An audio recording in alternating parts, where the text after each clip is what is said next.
I think it was that day I started realizing I have a little selfish streak in me. I sure hope I grow out of it.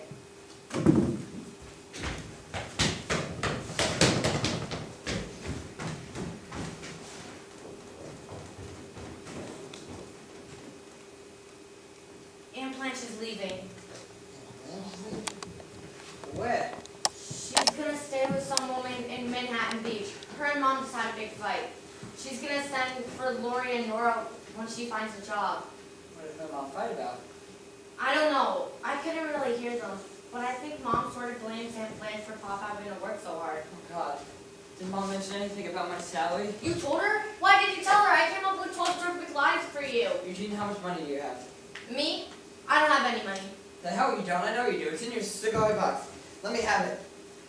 I have $1.12. It's my life savings. Here, let me have it. I'll pay you back, I swear. What are you putting all those things on for? The kids have to sleep out tonight. Eugene, I'm leaving. I don't know where I'm going, but I'll wait you when I get there. You're leaving home? Listen, when I'm gone, tell Aunt Blanche what happened to my salary. Then she'll understand why Mom was so mad. Tell her that it was all my fault, and then maybe she won't be mad at Mom anymore. And it was my fault, not hers. I have 8 cents worth of stamps, if you want that too. Sure. What's this? It's the medal you won 2 years ago for the 100-yard dash. Huh. You gave it to me. I didn't know you still had that. Yeah. You can have it back if you want. No, keep it. It's not worth anything. It is to me. No, you keep it. Thanks. Where will you go? Well, I mean, I was thinking of joining the army, you know? Pop says there will be a war in a few years, and by then, I'll probably be a sergeant by the time it starts. If it lasts long enough, maybe I can join up too. We can have the same outfit. Listen, Eugene, you don't go into the army unless they take you. I want you to go to college. Promise me you'll go to college. If you leave, I'll probably have to stay home and work. We'll need the money. No, I'll send home my paycheck every month. I mean, a sergeant in the army, they make a lot of dough. What's wrong? What do you have to leave for? Don't start crying. They'll hear you. They'll get over it. They won't be mad at you forever. I was mad at you when I got over it. Listen, Eugene, I'm tearing this family apart. I need you to step up here. Do you want Nora to end up like one of those boardwalk girls? I don't care about Nora. I'm not in love with her anymore. Well, you should care. Because she's your cousin. I just don't want you to end up like me. I don't know what's so bad about you. Goodbye, Eugene. Oh, and if you ever do write a story about me, call me Hank. I always like the name Hank.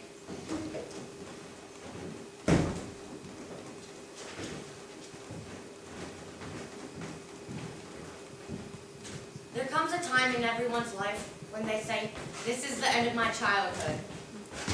It came to me when Stanley closed that door. I was scared and I was lonely. And I hated my parents for making him so unhappy. Even if they were right, I hated them. And I hated Stanley for making me stay here and grow up on my own. Eugene, Lori, it's dinner. I'm not waiting up all night. And I hated them for leaving his name out when they called us for dinner. I tried telling them, but I just couldn't. I even left early without even having ice cream. If it was suffering I wanted, I was about to learn a whole bunch about it.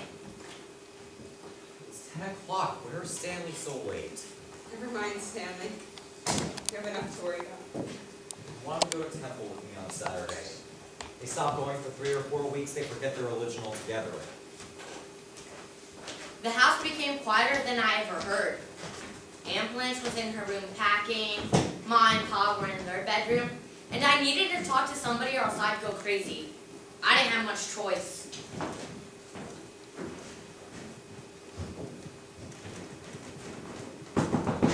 Lori, can I come in? What do you want? I'm reading. I wanted to talk to you. I haven't even come in, did I? Well, it's too late. What are you reading? The Citadel by A.J. Cronin. Oh, I read that. It's terrific. I heard your mother's leaving in the morning. Yeah, we're going soon when she finds a job. I'll be the only one left in this house. You and Stanley. Stanley's gone. He left. He's gonna join up in the army. You mean he ran away? Only kids run away. When you're Stanley's age, you just leave. You didn't even say goodbye. I was gonna tell my parents, but I just couldn't. I'll tell them now. You'll have to go to a new school. You'll have to make all new friends. I don't care how many friends anyway. It's because you don't go out. It's because of my condition. Do you feel sick? You don't look sick to me. No, but my mom tells me I am. I don't trust my parents anymore. Why would she lie to me? To keep you around. Once they find out that Stanley's gone, they're gonna handcuff me to my bed. I don't think I'll ever leave my mother, even if I'm older. Even if I'm married, I'll never leave my mother. Yeah, well, Mr. Murphy said the same thing, and he ended up in jail. None of this would have happened if my father was alive. How did you feel when he died? I don't remember. I cried a lot because my mom cried.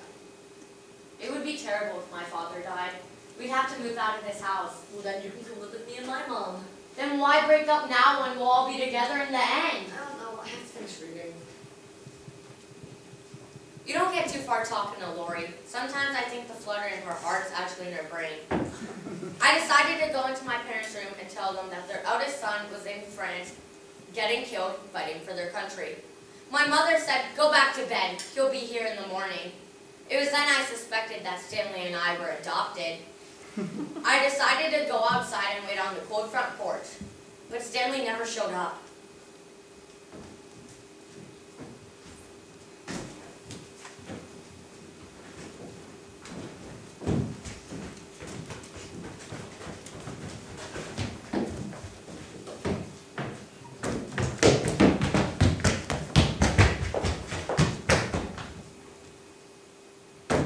I want to talk to you. Now it's late. I know it's late. We could have talked earlier if you hadn't come home at 12 o'clock. How was your dinner? I didn't go. Mr. Murphy was in an accident. Oh, I'm sorry. Is he alright? He has his problems like the rest of us. I was hurt you left without saying goodbye. I was late. Somebody was waiting for me. So was I. You knew it was important to me. I'm not feeling too well. You purposely left without seeing me. You've never done that before. Talk about this in the morning. I won't be here in the morning. And tomorrow night? Nora, I'm leaving tomorrow. What are you talking about? Aunt Kate and I had a fight tonight. We both said some things, terrible things that had been bottled up since we were children. I decided to move in with my friend Louise on Manhattan Beach. And then when I have a job and enough money, I can send for you and Lori. I can't believe you. You mean it's okay for you to leave us, but it wasn't okay for me to leave you? I was never concerned about you leaving me. I was concerned about your future. My future, so I should have a say in it. Maybe I was wrong. I don't know, Nora. I've never made the decisions for the family. Your father did. Everyone else is always taking care of me. My mother, my sisters, your father, even you and Lori. I've always been a very dependent person. Maybe that's the thing. Maybe I want to be more independent. You earn your independence. You don't take it at the expense of others. Would that job even be offered you if somebody hadn't paid for those dancing lessons or kept a roof over your head or clothes on your back? We all owe Uncle Jack enough, but one thing is for sure, I will steal before I let my daughter show that man 1 ounce of ingratitude and disrespect. So you mean I have to give up the one and only chance I may ever get of my dream because of something you couldn't do with your own life? You don't have the right to judge me like that. Judge you? I can't even talk to you. I don't even know you. Whenever I try to get close to you, you push me away. Whatever you had, you gave to Daddy. Once he died, you gave it to. Finish what you were going to say. I have been jealous of Lori my whole life because she was lucky enough to be born sick. I could never turn a light on in the room at night to read a book because Lori needed her precious sleep. I could never have a friend over on the weekend because Lori needed her rest. I used to wish that I would get in some terrible car accident or get some terrible disease so my leg would be all twisted and crippled. So then maybe just once I would be lucky enough to crawl into bed with you, next to you and talk to you on a cold rainy night and hold you until you fell asleep. Just once. God, is that really what you think of me? Is it any worse than what you think of me? I'm not going to let you hurt me, Nora. I'm not going to let you tell me that I don't love you or I haven't tried to give you Lori. God knows I'm not perfect because enough angry people in this house have told me so tonight. I am not going to be a doormat for all the frustrations that you or Aunt Kate or anyone else decides to lay at my feet. I did not create the universe, so I do not decide who lives or who dies or who's rich or who's poor or who feels loved and who feels deprived. If you feel cheated that Lori gets more than you do, then I feel cheated that I had a husband who died at 36, and if you keep on feeling that way, you'll end up with something much worse than loneliness or helplessness. And that's self-pity. Believe me, there is no leg twisted or bent more crippling than a human being that relies on their own misfortunes. I'm sorry, Nora, that you feel unloved, and I will do everything I can to make it up to you, except apologize. I am tired of apologizing. After a while, it becomes your life's work, and it brings no money into the house. If it's taking your pain and Aunt Kate's anger to get me to start living again, then God will give me the strength to make it up to you, but I will not go back to being that frightened, helpless woman that I created because I have already buried someone I love, so now it's time to bury someone I hate. I never asked you to hate yourself. I just wanted you to love me. I do love you, Nora. Why can't I make you see that? I feel like a terrible person. Why? Because I know I hurt you. I still want that job with Mr. Beckman. I know you do. I'm guessing I can't have it. How can I answer that question without making you feel I'm depriving you in some way? I think you just did. I hope so, Nora. I pray to God so. I heard voices downstairs. I wasn't sure who was up. I'm sorry, did we wake you? Good night. We'll talk again in the morning, okay, Nora? Is she all right? Yes. She's not angry anymore? No, Kate, no one's angry anymore. I just explained everything to Nora. The girls can help with all the housework while I'm gone, and then they can do their fair share because Lori is kept to maybe long enough. Those girls have never been any trouble to me. Never. I can take them on the weekends, probably. We should all get some sleep. It's going to be a really long day tomorrow. Blanche, don't go. I feel bad enough for what I said. Please don't make me feel any worse. Kate, everything that you said tonight was true. I wish to God you had said it years ago. Who will I be able to talk to all day? I'll be so lonely. I don't have any friends in this neighborhood. Even the Murphys across the street are leaving me. Kate, you and I have never had any troubles before tonight. It's the girls I'm thinking of now. We have to be together, the three of us. It's what they want as much as I do. All right, I'm not saying you shouldn't have it, but apartments are expensive and you're not going to find a job overnight. Why do you have to live with strangers while you're looking? Louise isn't a stranger, she's a good friend. To me, good friends are strangers, but sisters are sisters. I'm afraid of becoming comfortable here, Kate. If I don't get out now, when will I ever? The door is always open. Go whenever you want. When you have the apartment, when you find the job. I can help you look for apartments. I can help you bargain with landlords. You wouldn't mind doing that? They see a single woman alone, and they want to take advantage of you. I can see how much they're asking for the Murphy's place. It couldn't be that expensive. She never cleaned the place. How independent can I become if I live right across the street from you? Far enough for you to close the door, but close enough for me not to feel so lonely. Kate, I lived on the moon. I would still feel close to you. I'll tell Jack. He wouldn't go to bed until I promise to come up with some good news. I'm suddenly so hungry. Of course you are. You haven't ate dinner. Come on, I'll scramble you some eggs. I'll make that. I'm an independent woman now.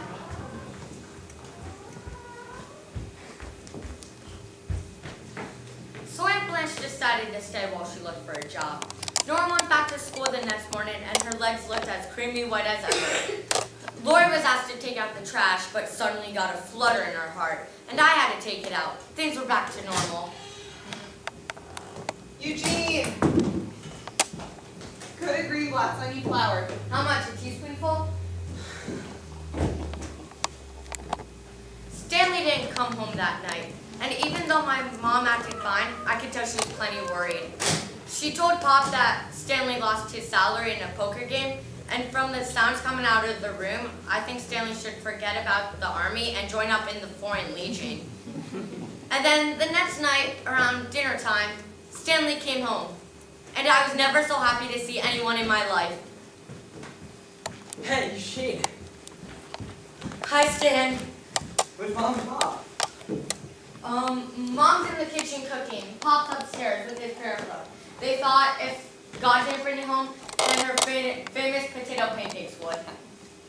Did you join up? Well, I mean, I passed the physical, 1, 2, 3. I bet. But everybody loved me there, you know? They gave me cigarettes and donuts and even wholesale pinch. They really wanted me there. I knew they would. But you know, just as I was about to sign the paper and everything, I hesitated and I said, sorry, maybe another time, and I walked out. How come? I couldn't do that to Pop, you know? I would have felt terrible, and you know, Ma says she'll never forgive me for losing the money, but I know if I really ran away, she would actually never forgive me. Gee, I thought you'd be halfway to training camp by now. But I'm glad you're home, Stan. I need a pint of sweet cream and some sugar. Stanley's home. Hi, Mom. Get a 2-pound bag. I want to make chocolate cake. A 2-pound bag? I'll need identification. Are you staying for dinner? Well, I'll stay as long as you need me to. Why wouldn't I let you stay? This is your home. I think you owe your father some sort of explanation. Yes, I'll do that now.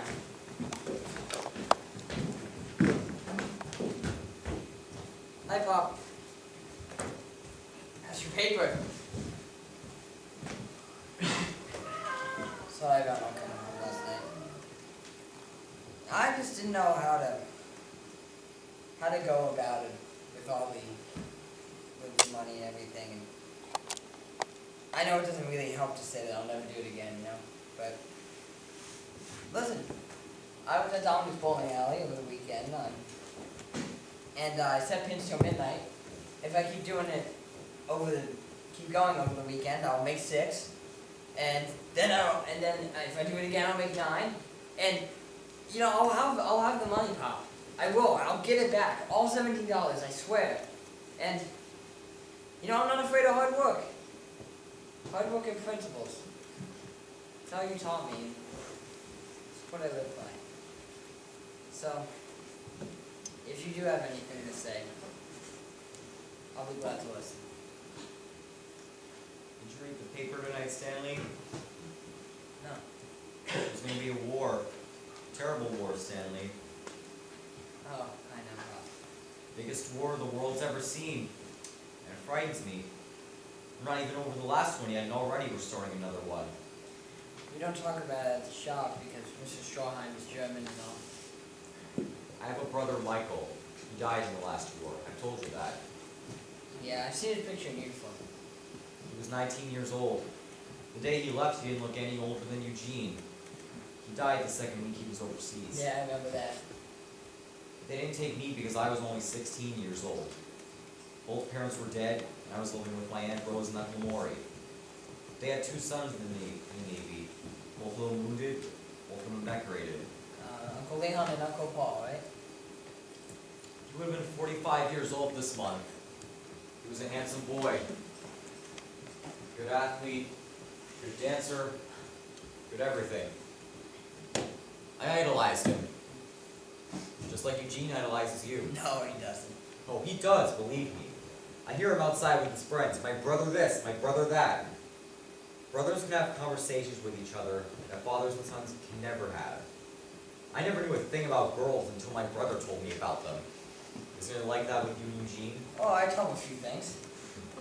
That's good. I'm glad you're close. I missed all that when Michael went away. That's why I'm glad you didn't do anything foolish last night. I was afraid maybe you would run away. I hear you talking with Eugene sometimes about the army. That day will come soon enough, I'm afraid. I didn't think about it, I really did. Don't you know, Stanley? There's nothing you could ever do that was so terrible I couldn't forgive you. I know why you gambled. I know how foolish you felt. I've lost money gambling too. I know what it's like. Really? You're so surprised? You think your father's a perfect human being? Someday I'll tell you about some other stuff I did that wasn't so perfect. Not even your mother knows. If you grow up thinking I was perfect, you'll hate yourself for every decision you ever make. Don't be so hard on yourself. That's what you've got a father and a son to do. You're not hard on me, you're always fair. I try to be. You're a good son, Stanley. You don't even realize that. We have men in our cutting room who haven't spoken to their sons in 5, 6 years. Boys who have no respect for anybody, including themselves. Who haven't given their parents a single day's pleasure.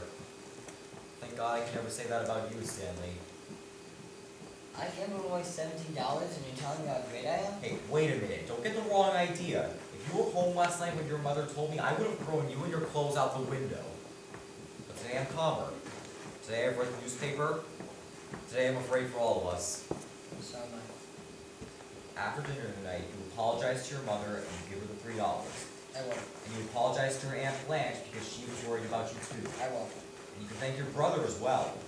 The way he came into my room last night, he was practically in tears himself. The way he pleaded your case, I thought I had Clarence Darrow in the room. Eugene is a good kid.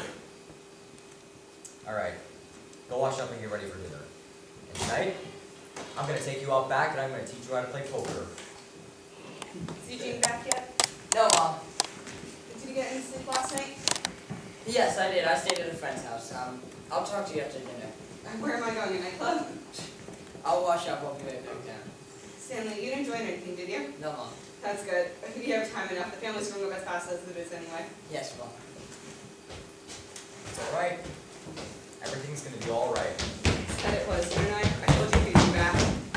Lori, call your sister. Time to set the table. I just broke the record to green blacks. I'm entering the grocery store Olympics next year. Here's some mail for you, Pop. Is that my sweet cream? Never spilled a drop. Perfect run. Where's Stanley? It's cleaning up. Oh my god, I got jury duty next week.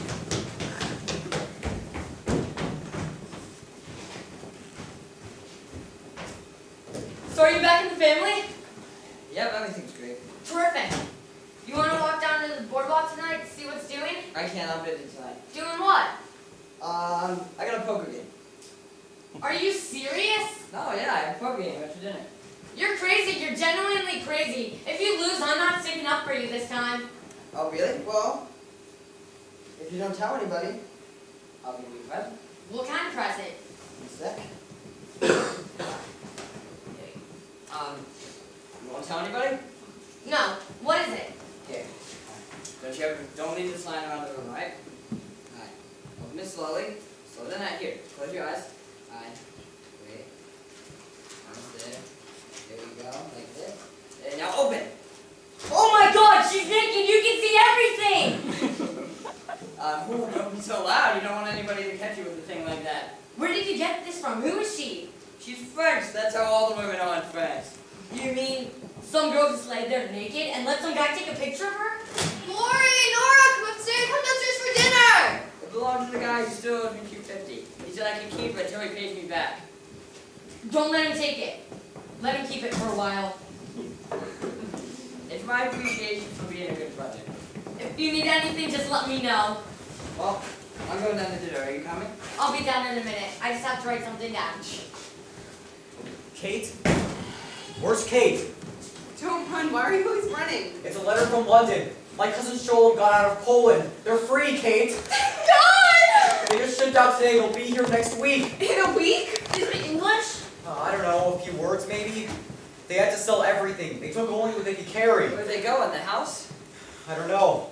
I'll have to talk with people. Someone's Uncle Leon, someone's Uncle Paul. With us. We can put beds in the dining room. It's easier to eat in the kitchen anyway. The little ones can stay with Lori and Nora can stay with me. Would you like that, Nora? Of course I would, Mama. I mean, I guess I'm gonna have to hit Mr. Strawheim for that race tomorrow. They got out. That's all that's important. They got out. Eugene, we're all waiting on you. In a minute, Ma. I just have to write something down. October the 2nd, 6:25 p.m. A momentous moment in the life of I, Eugene Morris Jerome. I have seen the golden palace of Himalayas. Puberty is over. Onwards and upwards.